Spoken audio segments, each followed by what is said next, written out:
Jail के अंदर VIP सुविधा दिलवाने की गिरोह का काम चल रहा है और इसमें जेल के बड़े से बड़े जो अधिकारी वो भी इन्वॉल्वमेंट है। जेल के भीतर बड़े अपराधियों के द्वारा छोटे अपराधियों को प्रताड़ित किया जा रहा था। प्रताड़ित करने के बाद में उनके घर परिजनों को कॉल लगाया जा रहा था और कॉल लगाने के बाद में उनसे पैसे मांगे जा रहे थे। वो लोग मुझे बोले थे 1 लाख रुपए दीजिए और पहले 500 रुपया डेमो के लिए भेजिए, पहले 500 भेजिए, उसके बाद 1 लाख रुपए भेजिए। एक गिरोह काम करते हुए लोग जो है पैसा मंगवाते हैं वहाँ, तो वैसे ही मेरे को फोन आया तो मैं उसको 500 रुपये भेजा। अभी तक प्रकरण में कुल 6 गिरफ्तारियां हुई हैं और प्रकरण अभी विवेचनाधीन है और इसमें और भी जो भी तथ्य आ रहे हैं उन पर सभी बिंदुओं पर जांच की जा रही है। जेल प्रहरी जो जेल की रक्षा करते हैं, जेल की सुरक्षा करते हैं, जेल के कैदियों पर नजर रखते हैं, वो खुद आज जेल के भीतर चले गए। लगातार उसका हाथ को मरोड़ रहे हैं, अब बता रहे इसके हाथ को मरोड़ रहे हैं और पैसा दो करके। तो उसके बाद मैं आईजी सर, एसपी सर और बाकी तमाम जो अधिकारी उनको बताया। कहते हैं हर अपराध का घर होता है जेल।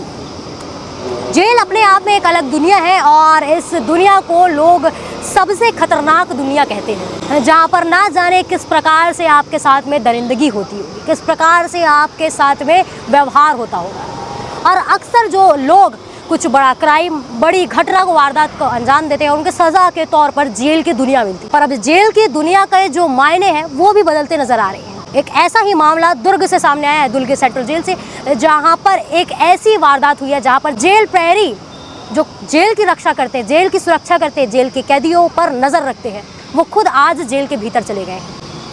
नमस्कार, मैं ईशा साहू और आप सभी का स्वागत है केपी न्यूज़ में। और केपी न्यूज़ आपको बताने जा रहे हैं आज दुर्ग जेल की ऐसी सच्चाई जिसे आप देखेंगे और सोचेंगे कि जेल अब अच्छा है या बुरा, और कौन सी दुनिया ये जगह है। अक्सर आप मूवीज में, टीवी सीरियल्स में देखते होंगे कि जेल के भीतर तमाम जो अपराधी हैं वो मिल जाते हैं और मिलने के बाद में एकजुट हो जाते हैं, या तो किसी एक पक्ष को बेहद सताते हैं या फिर वहाँ उस जेल के भीतर से इल्लीगल काम करते हैं। एक ऐसा ही मामला जो है जेल के भीतर से सामने आया है, जहाँ पर एक पत्रकार के द्वारा एक आवेदन लगाया गया और आवेदन के बाद में पुख्ता सबूतों के बाद में जेल प्रहरी जो सेवा करता है उसे आज जो है उसके पद से हटाकर उसे उसी जेल में भेज दिया गया है। बताया जा रहा था कि जेल के भीतर एक अपराधी है जो छोटे से मामूली से क्राइम में अंदर गया हुआ था और अंदर जाने के बाद में कुछ बड़े अपराधियों के द्वारा उसे टॉर्चर किया जा रहा था। कभी हाथ मरोड़े जा रहे थे, कभी बेदर्दी से मारा जा रहा था और उसके बाद में उनके परिजनों को कॉल किया जा रहा था।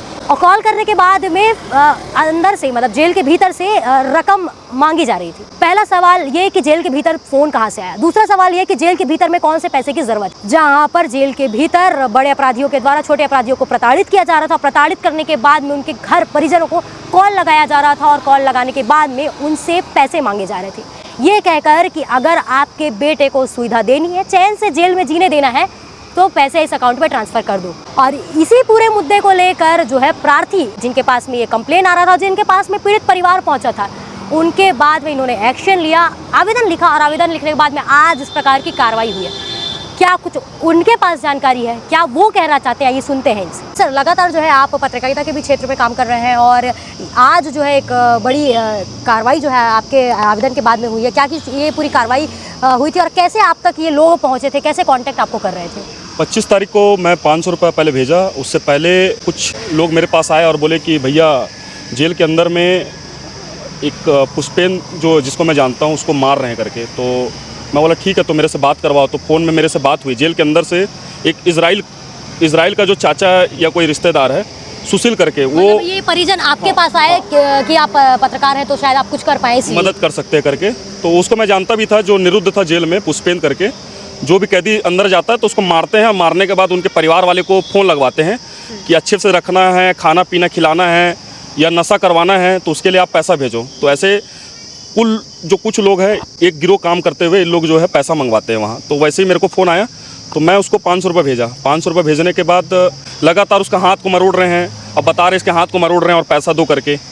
तो उसके बाद मैं आईजी सर, एसपी सर और बाकी तमाम जो अधिकारी उनको बताया कि सर देखो अभी भी मेरे को जेल से फ़ोन आ रहा है। आप उस वक्त सर के सामने बैठे हुए? हाँ, मैं सर के पास गया और उसके बाद मैंने उसकी शिकायत की। शिकायत करने के बाद जेल डीजी के पास भी गया, जो हिमांशु गुप्ता सर है, उनको भी बताया। हिमांशु गुप्ता सर बोले सुशासन की सरकार है और विजय शर्मा जी ज़रूर इस पर कार्रवाई करेंगे, नहीं तो जो छत्तीसगढ़ के प्रभारी है, जो साय जी है, जो भाजपा के प्रभारी, एक बार उनसे भी आप चर्चा कर लीजिए। जो जेल के जो डीजी साहब है उन्होंने कहा। तो मैं बोला ठीक है सर, मैं उनसे भी मुलाकात करूंगा। जेल में बड़ा भ्रष्टाचार हो रहा है और सीबीआई की मैं मांग भी करूंगा, क्योंकि अभी बहुत बड़ा ये जो गिरोह जो चल रहा है, बहुत बड़ा गिरोह चल रहा है। किस और प्रकार की गिरोह की बात कर रहे हैं अंदर ये जेल के अंदर वीआईपी सुविधा दिलवाने की गिरोह का काम चल रहा है, और इसमें जेल के बड़े से बड़े जो अधिकारी वो भी इन्वॉल्वमेंट है। क्योंकि हिमांशु गुप्ता सर को मैंने जब बताया तो हिमांशु गुप्ता सर खुद दंग रह गए कि जेल में करोड़ों का जो घोटाला वो हो रहा होगा। उन्होंने ये भी कहा मौखिक रूप से, और मुझे ये भी कहा कि आप सीबीआई के लिए एक बार पत्र लिखिएगा कलेक्टर महोदय को, और मैं एक बार बात करूंगा, जो नए एसपी साहब आए उनसे मैं बात करूंगा। पुराने एसपी साहब ने 110% हमें पूरा मदद किया, और मदद करने के बाद आज जो कार्रवाई हो रही है सब उन्हीं की बदौलत हो रही है। सर मैं जैसे कि ये पूछ रही हूँ, आपने बोला अंदर कुछ कार्रवाई हो रही होगी, मतलब जिस हिसाब से ये पूरी चीज़ें हुई है, अंदर पे फ़ोन प्रोवाइड है कैदियों को, इनको वीआईपी ट्रीटमेंट दी जा रही है पैसे के नाम पर, और इसी के बाद में जो लोग वहाँ पर कैदी बनकर जा रहे हैं उन्हें टॉर्चर किया जा रहा है, और बाहर से पैसे मंगाए जा रहे हैं, अंदर पैसे जो है कमाए जा रहे हैं एक हिसाब से देखा जाए तो। ये तो हो रहा है ना, मतलब आप गलत करके अंदर जाओ और अंदर में सुख भोगो, और ये चला आ रहा है। ये परंपरा अभी से नहीं, मुझे तो लग रहा है काफ़ी समय से चला आ रहा है। और आप जब फ़ोन में बातचीत कर रहे थे तब अगर आपको पैसे नहीं देते या पैसे नहीं देने की बात अगर कर रहे थे आप, तो क्या उनके द्वारा बोला जा रहा था किस प्रकार कर देंगे, क्या कुछ होगा, ऐसा कुछ बोल रहे थे? कोई भी परिजन रहे, किसी भी परिजन को अगर फ़ोन जाता है तो वो अगर इसके खिलाफ में कंप्लेन करता है तो अंदर में जो निरुद्ध है उसको जो टॉर्चर कर रहा है उसको डबल टॉर्चर किया जाएगा। और एक प्रमाणित तो आप भी बहन एक न्यूज़ चलाए थे, जहाँ तक मैं देखा था, एक सुंदर जाल जो कोसा नाला निवासी है वहाँ का पार्षद, जो पूर्व पार्षद है जयप्रकाश यादव ने भी मोर्चा खोला हुआ था कि उनके वार्ड का एक नागरिक है जो सुंदर जाल, उसका अंदर में अवैध उगाही नहीं देने के कारण, मतलब पैसा नहीं देने के कारण उसकी मृत्यु हो जाती है।